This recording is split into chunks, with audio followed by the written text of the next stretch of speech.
Free radicals किसको कहते हैं? तो फ्री रेडिकल्स होते हैं जो अनस्टेबल मॉलिक्यूल्स होते हैं, जो अनस्टेबल एटम्स होते हैं या अनपेयर्ड इलेक्ट्रॉन होते हैं। वो क्या होता है, जब सेलुलर प्रोसेस होता है, जब कोशिकाओं द्वारा क्रिया होती है, तो उसी के दौरान जो है ये अनस्टेबल एटम्स या अनपेयर्ड इलेक्ट्रॉन्स ये प्रोड्यूस होते हैं, ये रिलीज होते हैं, ये निकलते हैं। ठीक है, उसी को हम लोग फ्री रेडिकल्स कहते हैं। तो बेसिकली फ्री रेडिकल्स जो होते हैं वो हमारे सेल्स और टिश्यूज़ को डैमेज करते हैं, और इन फ्री रेडिकल्स की वजह से बहुत तरह की बीमारियां होने की संभावना होती है। और यहाँ तक कि नोटिस किया कि कुछ कैंसर में भी जो है ये फ्री रेडिकल्स का योगदान होता है।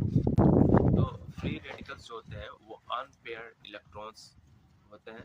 फ्री रेडिकल्स जो होते हैं वो अनस्टेबल मॉलिक्यूल्स होते हैं, फ्री अनस्टेबल एटम्स जिसको बोलते हैं। तो उनके पास क्या होता है कि अनपेयर्ड इलेक्ट्रॉन्स होता है।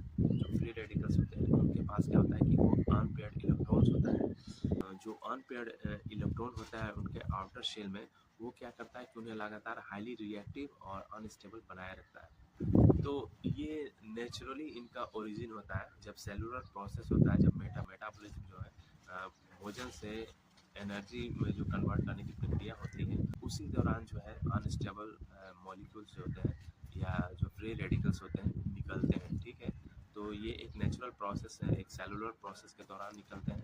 ठीक है, उसी का ये बाय प्रोडक्ट होते हैं। जब प्रोसेस के दौरान ऑक्सीजन का यूज़ होता है एनर्जी के लिए, उसी के समय जो है ये फ्री रेडिकल्स निकलते हैं उसी समय, या अनस्टेबल जो मॉलिक्यूल्स होते हैं रिलीज होते हैं मेटाबॉलिक एक्टिविटी के दौरान, जो बाय प्रोडक्ट के रूप में ये निकलते हैं फ्री रेडिकल्स।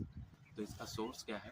तो इसका सोर्स है सेलुलर मेटाबॉलिज्म। ठीक है, और फ्री रेडिकल्स किस तरीके से निकलते हैं? फ्री रेडिकल्स और भी तरीके से निकलते हैं, जैसे कि एक्सट्रीम फैक्टर में आपका आ जाता है पॉल्यूशन। अगर प्रदूषण बहुत ज़्यादा है तो उस दौरान भी जो है फ्री रेडिकल्स बहुत ज़्यादा निकलते हैं, अनस्टेबल मॉलिक्यूल्स।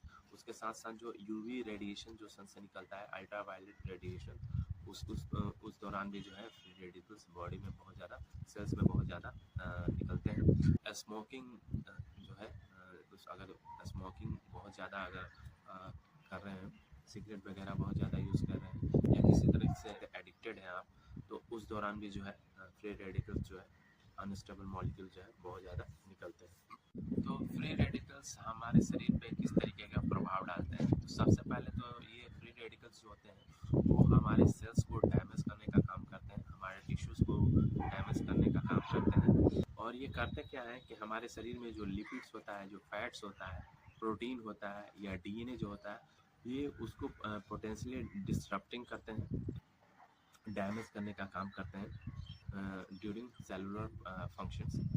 तो ऑक्सीडेटिव स्ट्रेस उसको कहते हैं, जिस समय जो है फ्री रेडिकल्स या अनस्टेबल मॉलिक्यूल्स जो है बहुत ही ज़्यादा मात्रा में निकल चुके होते हैं, और वो हमारे हेल्थ बेनिफिट के लिए बहुत ही ज़्यादा नुकसानदेह होते हैं।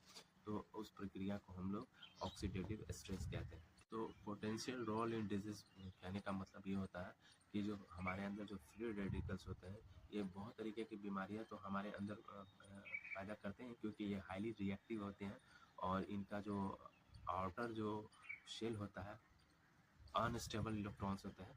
अनस्टेबल इलेक्ट्रॉन्स क्या करते हैं, ऐसे बहुत तरीके की बीमारियों को जन्म देते हैं। उसके अलावा जो है ये जो है हार्ट डिजीज़ जो है उसको भी काउज करने में जो है, उसको भी डेवलप करने में सहायक होते हैं। इसके साथ साथ जो है कैंसर, उसके साथ साथ तो न्यूरो डिजेनरेटिव डिसऑर्डर भी फ्री रेडिकल्स के वजह से ही होते हैं। एजिंग प्रोसेस क्या होता है? तो कुछ रिसर्च ऐसा शो करते हैं कि ये जो फ्री रेडिकल्स हैं वो क्या करते हैं कि कहीं ना कहीं हमारे एजिंग पे भी इफेक्ट डालते हैं। सेल्स हैं उनको डैमेज करते हैं। ठीक है, डीएनए को डैमेज करते हैं। तो हम समय से पहले जो है बूढ़े दिखने लगते हैं, या हमें बहुत तरीके की समस्याओं से हम ग्रसित हो जाते हैं, क्योंकि ये ओवरऑल जो है हमारे टिश्यूज़ और सेल्स को ये फ्री रेडिकल्स जो है डैमेज करते हैं। तो उसका इम्पैक्ट हमारे बॉडी पे ओवरऑल पड़ता है, जिसके वजह से हम अपने एज से ज़्यादा एज ग्रुप के लगने लगते हैं, और बहुत तरीके की समस्याओं से हम जूझने लगते हैं। तो हमारा बॉडी जो है, हमारा शरीर जो है फ्री रेडिकल से किस तरीके से लड़ सकता है? तो फ्री रेडिकल से लड़ने का सबसे बेहतर तरीका होता है हमारे बॉडी में एंटीऑक्सीडेंट का होना। जब हमारे बॉडी में प्रॉपर एंटीऑक्सीडेंट होते हैं तो वो फ्री रेडिकल से बहुत ही आसानी तरीके से लड़ पाते हैं और उनको ना सिर्फ न्यूट्रलाइज करने का काम करते हैं बल्कि उनको डिस्ट्रॉय भी करते हैं। एंटीऑक्सीडेंट एक तरह का नेचुरल प्रोसेस होता है जो हमारे शरीर के अंदर में घटित होता है। ये नेचुरली होता है और ये हमें जो है फ्री रेडिकल से, अनस्टेबल मॉलिक्यूल से और अनपेयर्ड इलेक्ट्रॉन से जो है हमारे सेल्स को डैमेज होने से, हमारे टिश्यूज़ को डैमेज होने से, हमारे डीएनए को डैमेज होने से बचाते हैं और उन्हें न्यूट्रलाइज करके डिस्ट्रॉय करने का काम करते हैं। ठीक है, तो जो एंटीऑक्सीडेंट होते हैं वो क्या क्या हो सकते हैं। एंटीऑक्सीडेंट जैसे कि हमारा विटामिन सी और विटामिन ई जो है ये एंटीऑक्सीडेंट में आते हैं। ये क्या करते हैं कि न्यूट्रलाइज करते हैं फ्री रेडिकल्स के, डोनेटिंग करते हैं क्या अपने इलेक्ट्रॉन्स को डोनेट करके और जो है फ्री रेडिकल्स को जो बहुत हाईली रिएक्टिव होता है उसको स्टेबल करके और उसको न्यूट्रलाइज कर देते हैं, डिस्ट्रॉय कर देते हैं।